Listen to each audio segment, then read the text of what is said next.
વડોદરાના વૃદ્ધને digital arrest કરી 23 લાખ પડાવ્યા।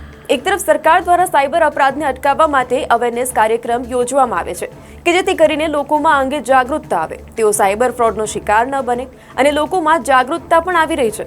પરંતુ હવે સાયબર ગઠિયાઓ જે છે તેઓ પણ તેમના કરતાં એક સ્ટેપ એડવાન્સ ચાલી રહ્યા હોય તેમ લાગી રહ્યું છે, કારણ કે એક એવો કિસ્સો પ્રકાશિત થયો છે જેમાં વડોદરાના એક વૃદ્ધ સાયબર ગઠિયાની જાળમાં ફસાયા હતા।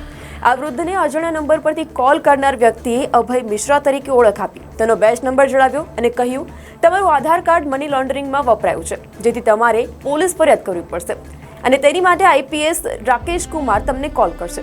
ત્યારબાદ વિડીયો કોલ કરનાર તે દિલ્હી સાયબર ક્રાઇમ પોલીસના આઈપીએસ ઓફિસર છે તેવી ઓળખ આપી જણાવ્યું કે અશોક ગુપ્તા નામની વ્યક્તિની 6.80 કરોડના મની લોન્ડરિંગ કેસમાં ધરપકડ થઈ છે। તેની તપાસમાં તમને 1 લાખ કરોડ અને 10% કમિશન તમારી બેંકમાં જમા થયું છે। આ માટે તમને અરેસ્ટ કરવા પડશે અને તમારી તમામ મિલકત અને બેંક એકાઉન્ટની તપાસ કરવી પડશે, આમ કહી અને તેમને ડિજિટલ અરેસ્ટ કરવામાં આવ્યા।